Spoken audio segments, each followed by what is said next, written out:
आप भी acne scars की प्रॉब्लम से परेशान हैं तो इस वीडियो में हम पूरी डिटेल में डिस्कस करेंगे कि एक्ने स्कार्स क्यों होते हैं, ये कितने टाइप के होते हैं और इनके लिए हमारे पास क्या क्या ट्रीटमेंट ऑप्शंस अवेलेबल हैं। नमस्ते दोस्तों, मैं हूं doctor Vineet Kumar, dermatologist, cosmetologist और लेजर स्पेशलिस्ट बीकानेर राजस्थान से। दोस्तों, एक्ने एक बहुत कॉमन प्रॉब्लम है जिससे परेशान होकर कई पेशेंट्स हमारे पास ट्रीटमेंट लेने आते हैं। एक्ने के अलग अलग ग्रेड्स होते हैं।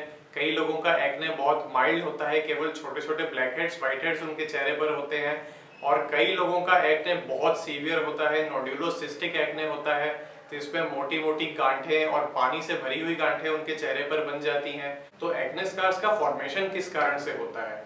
एक्ने होने पर जो ये इन्फ्लेमेटरी प्रोसेस आपकी स्किन में शुरू होता है, उसकी वजह से आपका जो स्किन टिश्यू होता है वो काफी ज्यादा डैमेज हो जाता है। ये जो रिकवरी का फेज होता है, इसमें कोलाजन का पूरी तरह से निर्माण नहीं हो पाता है। कहीं ना कहीं स्किन में कोलाजन की डेफिशिएंसी रह जाती है। जो लोकलाइज्ड एरिया में कोलाजन डिस्ट्रॉय हुआ है वो पूरी तरह से रिप्लेस नहीं हो पाता है, इसलिए उस एरिया में स्किन में थोड़ा सा खड्डा रह जाता है। ये प्रोसेस जितना सीवियर है उसी सीवियरिटी के अकॉर्डिंग आपके एक्ने स्कार का ग्रेड होता है। तो मेनली एक्ने स्कार फॉर्मेशन का कारण होता है कोलाजन का इम्प्रॉपर फॉर्मेशन।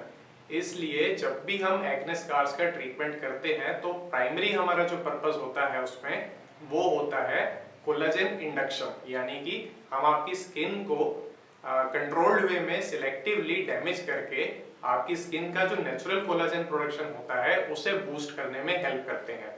इसके लिए हम कई तरह की ट्रीटमेंट मोडेलिटीज का इस्तेमाल करते हैं, जो कि हमने इस वीडियो में आगे डिस्कस की हैं। कि एक्ने स्कार्स कितने टाइप के होते हैं ये समझना हमें इसलिए जरूरी है क्योंकि एक्ने स्कार्स का ट्रीटमेंट बहुत हद तक इस पर डिपेंड करता है कि आपका एक्ने स्कार किस टाइप का है, आपकी स्किन किस टाइप की है और आपके एक्ने स्कार का ग्रेड यानी कि सीवियरिटी कितनी है। तो दोस्तों, सबसे पहले हम एक्ने स्कार के ग्रेड्स को डिस्कस करते हैं।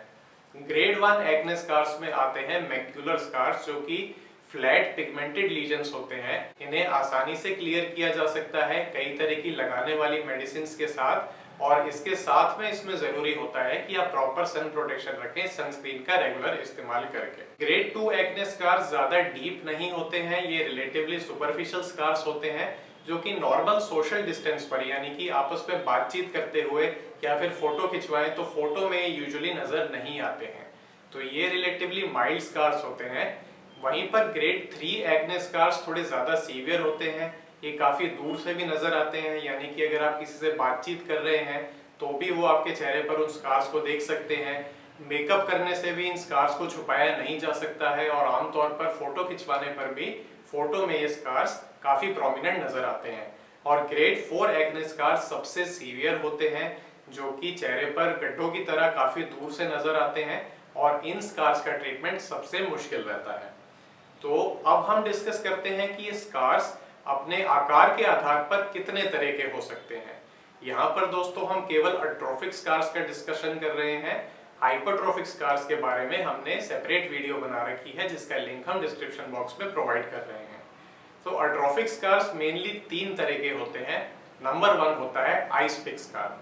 आइस पिक स्कार एक बहुत डीप स्कार होता है, लेकिन ये बहुत पतला छोटा स्कार होता है जो कि स्किन के सरफेस पर बहुत कम नजर आता है। नॉर्मली इनका साइज 1 से 2 मिलीमीटर के अराउंड ही होता है, लेकिन आपकी स्किन के अंदर ये काफी गहराई तक आपके स्किन टिश्यू में मौजूद रहते हैं। दूसरे टाइप के होते हैं रोलिंग स्कार्स।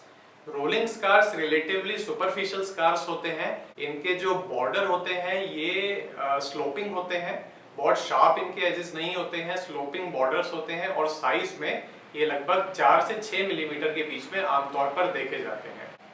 तीसरे तरह के और सबसे सीवियर टाइप के स्कार्स होते हैं बॉक्स स्कार। बॉक्स स्कार दिखने में चिकन पॉक्स स्कार्स जैसे नजर आते हैं। ये काफी प्रोमिनेंट गड्ढों के रूप में नजर आते हैं, जो दूर से भी काफी प्रोमिनेंटली दिखाई देते हैं। इनका ट्रीटमेंट भी सबसे चैलेंजिंग होता है। साइज में ये रोलिंग स्कार्स जितने या उनसे ज्यादा बड़े भी हो सकते हैं, लेकिन इनके एजेस बहुत शार्प होते हैं और इनकी डेप्थ बहुत ज्यादा होती है। बॉक्स स्कार्स यूजुअली काफी डीप होते हैं। तो ये तो हमने डिस्कस किए टाइप्स ऑफ एक्ने स्कार्स। अब एक्ने स्कार के ट्रीटमेंट के लिए हमारे पास क्या क्या ऑप्शंस अवेलेबल हैं।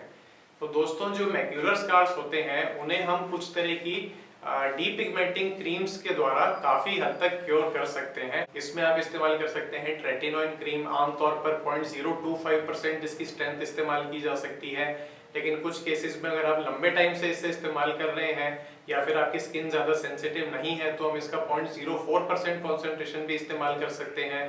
इसके अलावा एजेलिक एसिड क्रीम कई कॉन्सेंट्रेशंस में आती है, 10%, 15%, 20%, इनका भी आप इस्तेमाल कर सकते हैं। ग्लाइकोलिक एसिड जो 6 और 12% स्ट्रेंथ में अवेलेबल होती है, या फिर सैलिसिलिक एसिड क्रीम जो अलग अलग कॉन्सेंट्रेशन में अवेलेबल होती है, इन सारी क्रीम्स का इस्तेमाल करके आप मैक्युलर स्कार से काफी हद तक छुटकारा पा सकते हैं। लेकिन इसमें आपको ये याद रखना जरूरी है कि ये सारी क्रीम्स आपकी स्किन को इरिटेट करने का पोटेंशियल रखती हैं, इसलिए अपने डॉक्टर के एडवाइस के बिना इन क्रीम्स का इस्तेमाल स्टार्ट ना करें। आमतौर पर इन क्रीम्स को हम बहुत धीरे धीरे पेशेंट के रूटीन में इंक्लूड करते हैं। जैसे फॉर एग्जांपल ट्रेटिनोइन क्रीम को जब हम स्टार्ट करते हैं तो बहुत कम स्ट्रेंथ के साथ शुरू करते हैं और स्टार्टिंग में हफ्ते में 1 या 2 बार ही पेशेंट को वो लगाने की सलाह देते हैं, और उसे भी हम ओवरनाइट ना लगवाकर केवल स्टार्टिंग में 30 मिनट या 1 घंटे का ही शॉर्ट कॉन्टैक्ट जो एप्लीकेशन टाइम होता है, शॉर्ट कॉन्टैक्ट थेरेपी होती है, उससे हम स्टार्ट करते हैं। इसके अलावा कई और प्रिकॉशंस होते हैं। फॉर एग्जांपल ट्रेटिनोइन क्रीम को यूजुअली हम प्रेगनेंसी में अवॉइड करते हैं। प्रेग्नेंट पेशेंट्स में ट्रेटिनोइन या रेटिनॉइड कंटेनिंग कोई भी प्रिपरेशन, चाहे वो लगाने वाली हो या खाने वाली, वो पेशेंट को देना प्रेफर नहीं करते हैं। इसलिए इन क्रीम्स का इस्तेमाल हमेशा अपने डॉक्टर की सलाह के साथ ही करें। आइस पिक स्कार के ट्रीटमेंट के लिए फ्रैक्शनल CO2 लेजर का इसमें अच्छा रिजल्ट रहता है। MNRF जिसे माइक्रो नीडलिंग प्लस RF होता है, उससे हम इस्तेमाल कर सकते हैं। इसके अलावा डर्मा रोलर से माइक्रो नीडलिंग या फिर डर्मा पेन से माइक्रो नीडलिंग की जा सकती है। इसे कई केसेस में PRP के साथ में कंबाइन किया जा सकता है। एक जो specific technique ice pick scars के लिए इस्तेमाल होती है उसे हम TCA क्रॉस कहते हैं, जिसमें कि ट्राइक्लोरोएसिटिक एसिड या TCA नाम का एक एसिड हम इस्तेमाल करते हैं इन स्कार्स को फिल करने के लिए, और उसके बाद में यहाँ पर कोलेजन का प्रोडक्शन बढ़ता है। फ्रैक्शनल CO2 लेजर या फिर माइक्रो नीडलिंग प्रोसीजर्स में भी जो प्राइमरी हमारा पर्पस रहता है वो होता है आपकी स्किन को कंट्रोल्ड वे में डैमेज करके उसमें कोलेजन का प्रोडक्शन बूस्ट करना। दूसरे टाइप के स्कार जो हम देखते हैं वो है रोलिंग स्कार्स। रोलिंग स्कार्स के ट्रीटमेंट में हम नीडल सब्सिजन का इस्तेमाल कर सकते हैं, जिससे कि हम फाइब्रस बैंड्स को ब्रेक करके आपकी स्किन को कुछ हद तक एलिवेट करने में हेल्प कर सकते हैं। कई केसेस में ये जो नीडल सब्सिजन प्रोसीजर होता है इसे हम और एडवांस टेक्निक्स के साथ में कंबाइन करते हैं, यानी कि सब्सिजन को हम फ्रैक्शनल CO2 लेजर या फिर MNRF या फिर माइक्रो नीडलिंग के साथ में कंबाइन कर सकते हैं।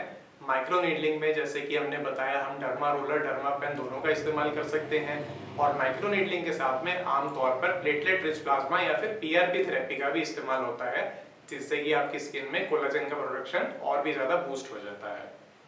नेक्स्ट होते हैं बॉक्स स्कार टाइप स्कार्स। जैसा कि हमने पहले भी डिस्कस किया, ये स्कार्स काफी बड़े, काफी डीप होते हैं और काफी प्रोमिनेंटली नजर आते हैं, चेहरे पर ये काफी खराब दिखते हैं और इनका ट्रीटमेंट भी सबसे मुश्किल होता है।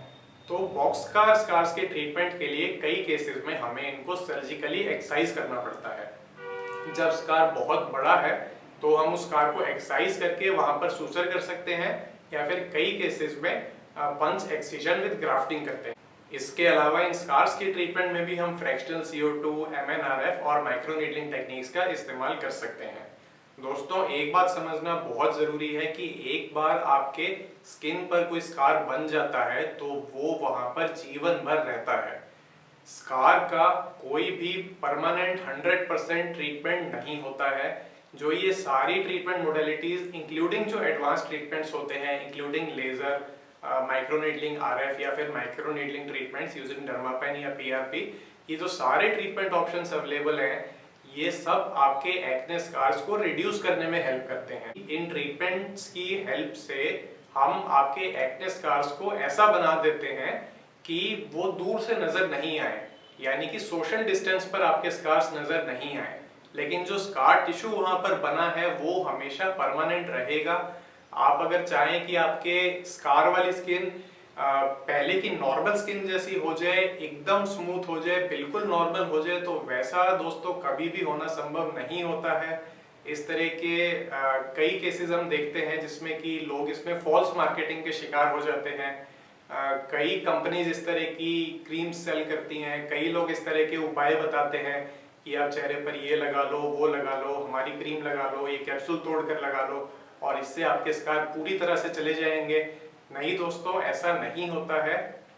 एक्ने स्कार एक बार अगर आपके चेहरे पर बन गए हैं या इवन किसी भी तरह के स्कार अगर आपके चेहरे पर बन गए हैं, पॉक्स स्कार, एक्ने स्कार, तो उन्हें पूरी तरह से खत्म नहीं किया जा सकता है और केवल मेडिकल ट्रीटमेंट यानी कि केवल क्रीम्स के इस्तेमाल से यूजुअली स्कार्स बहुत कम रिस्पॉन्ड करते हैं। यूजुअली जो हमने आपको ट्रीटमेंट ऑप्शंस बताए, इन ट्रीटमेंट ऑप्शन से ही आपके स्कार्स पर अच्छा रिस्पॉन्स आता है और ये रिस्पॉन्स भी कभी 100% आपके स्कार्स को हील नहीं कर सकता है। इसलिए इस बात को आप ध्यान में रखें। हाँ, आप एक्ने स्कार्स को 100% ट्रीट नहीं कर सकते, लेकिन आप इन्हें प्रिवेंट जरूर कर सकते हैं और एक्ने स्कार्स को प्रिवेंट करने का सबसे अच्छा तरीका है टाइमली आपके एक्ने का ट्रीटमेंट लेना।